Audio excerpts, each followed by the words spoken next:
తులారాశి వారు ముఖ్యమైన కార్యక్రమాలు వాయిదా వేస్తారు. ప్రయాణాలు కూడా తులారాశి వారు ఆకస్మికంగా చేయాల్సి వస్తుంది. ఆలయాలు, ఆశ్రమాలు కూడా సందర్శిస్తారు. బంధువులతోటి కూడా వీరికి కలహాలు ఏర్పడే అవకాశం ఉంది. ఆరోగ్యం కూడా మందగిస్తుంది. మనశ్శాంతి కూడా ఈరోజు వీరికి లోపిస్తుంది. ఉద్యోగ వర్గాల వారు స్థాన మార్పుల కోసం ఎవరైతే ప్రయత్నం చేస్తున్నారో వారు మరొకసారి ఈరోజు ప్రయత్నాలు ప్రారంభం చేయడం మంచిదని చెప్పవచ్చు. వ్యాపార వర్గాల వారికి వ్యాపారాలు నిదానంగా సాగుతాయి. ఆశించిన లాభాలు చేతికందవు. పారిశ్రామిక వర్గాల వారికి విదేశీ పర్యటనలు వాయిదా పడతాయి. సినీ కళాకారులకు కూడా ఒత్తిడులు అధికమవుతాయి. విద్యార్థుల అంచనాలన్నీ కూడా తారుమారవుతాయి. మహిళలకు కూడా ఈరోజు నిరాశగానే గడుస్తుంది. షేర్ల క్రయ విక్రయాలు మందగిస్తాయి. తులారాశి వారికి వాడకాల్సి వచ్చే రంగు ఆకుపచ్చ రంగు మరియు తెలుపు రంగు. పరిహారాల విషయానికి వస్తే తులారాశి వారి ప్రతి ఒక్కరూ కూడా హనుమాన్ చాలీసా పఠించడం చాలా మంచిది. తదుపరి వృశ్చిక రాశి. వృశ్చిక రాశి వారికి ఆర్థిక విషయాల్లో చక్కని పురోగతి ఉంటుంది. గృహంలో శుభకార్యాలు కూడా నిర్వహిస్తారు. ఆప్తులు, మిత్రులు వీరికి అన్నిటా కూడా సహాయాన్ని అందిస్తారు. ప్రముఖులతోటి పరిచయాలు కూడా ఈ రాశి వారికి ఏర్పడతాయి.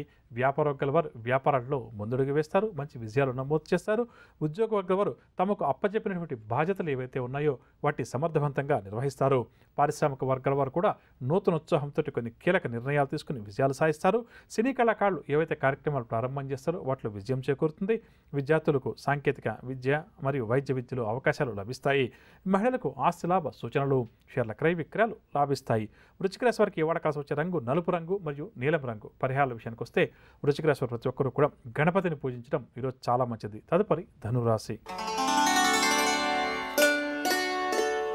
ధనురాశి వారికి కుటుంబ సభ్యులతోటి వివాదాలు అధికమవుతాయి. ఆరోగ్య, ఆర్థిక సమస్యలు బాగా చికాకుపరుస్తాయి. ఇంటా బయట కూడా విమర్శలు తప్పకపోవచ్చు. పరిస్థితులు ఏమాత్రం కూడా అనుకూలించవు. వ్యాపార వర్గాల వారికి వ్యాపార లావాదేవీలు మందకొడిగా సాగుతాయి. ఉద్యోగ వర్గాల వారికి సామాన్యంగా గడుస్తుంది. పారిశ్రామిక వర్గాల వారికి ఒత్తిళ్లు కూడా అధికమవుతాయి.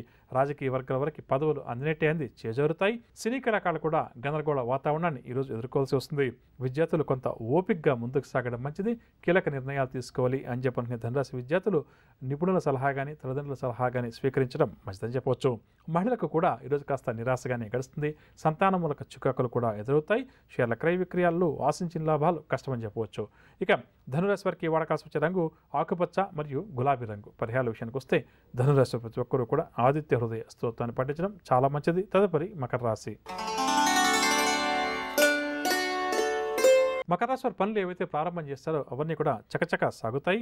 ఆహ్వానాలు కూడా వీరు ఈరోజు అందుకుంటారు. కాంట్రాక్ట్ రంగం వారికి నూతన కాంట్రాక్టులు లభిస్తాయి. సంఘంలో గౌరవ మర్యాదలకు ఎటువంటి లోటు కూడా ఉండదని చెప్పవచ్చు. ఆస్తి వివాదాలు తీరి లబ్ధి పొందుతారు. వ్యాపార వర్గాల వారు వ్యాపారాలు విస్తరిస్తారు. నూతన పెట్టుబడులకు కూడా చక్కగా అనుకూలిస్తుంది. ఉద్యోగ వర్గాల వారికి ఆర్థిక ప్రయోజనాలు చేకూరుతాయి. పారిశ్రామిక వర్గాల వారి అంచనాలన్నీ కూడా నిజమవుతాయి.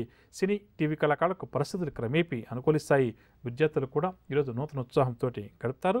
మహిళలు కూడా సంతోషకరమైన వార్తలు కొన్ని అందుకుంటారు. షేర్ల క్రయ విక్రయాలు లాభసాటిగా సాగుతాయి. మకర రాశి వారికి వాడకాల్సి వచ్చే రంగు ఎరుపు రంగు మరియు తెలుపు రంగు. పరిహారాల విషయానికి వస్తే మకర రాశి వారు ప్రతి ఒక్కరూ కూడా శ్రీ దత్తాత్రేయ స్వామి వారిని పూజించడం చాలా మంచిది.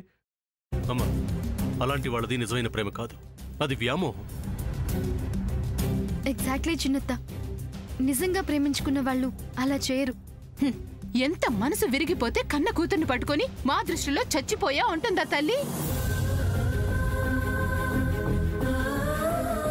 అది సరే అమ్మా, తన కూతురుతో తన మాట అనేటప్పుడు ఆమె మాటల్లో వ్యథ, కళ్ళల్లో బాధ గమనించావమ్మా?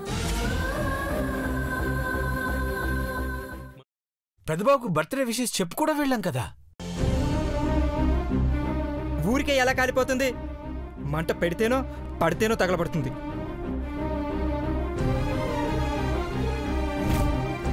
కరెక్ట్ చిన్నబాబు, నీకొచ్చినట్టే నాకు డౌట్ వచ్చింది. పార్వతే షర్టును తగలబెట్టిందనుకుంటా.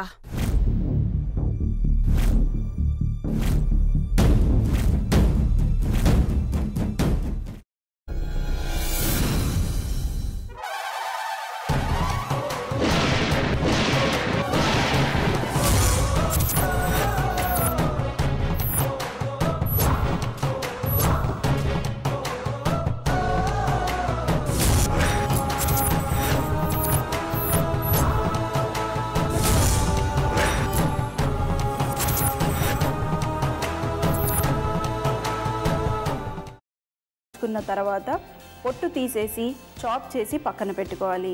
ఒక ప్యాన్లో కొద్దిగా నూనె వేడి చేసి అందులో ఆవాలు, మినప్పప్పు, శనగపప్పు, కరివేపాకు, సన్నగా తరిగి పెట్టుకున్న ఉల్లిపాయలు వేసుకుని 1 నిమిషం పాటు వేయించుకోవాలి. ఆ తర్వాత కాల్చి కట్ చేసి పెట్టుకున్న వంకాయని కూడా అందులో వేసుకుని బాగా మిక్స్ చేసి బౌల్లోకి ట్రాన్స్ఫర్ చేసుకుని అందులో తగినంత చిక్కటి పెరుగు లేదా పల్చటి పెరుగు వేసుకుని మిక్స్ చేసి అన్నంతో కానివ్వండి, చపాతీతో కానివ్వండి సర్వ్ చేసినా చాలా బాగుంటుంది.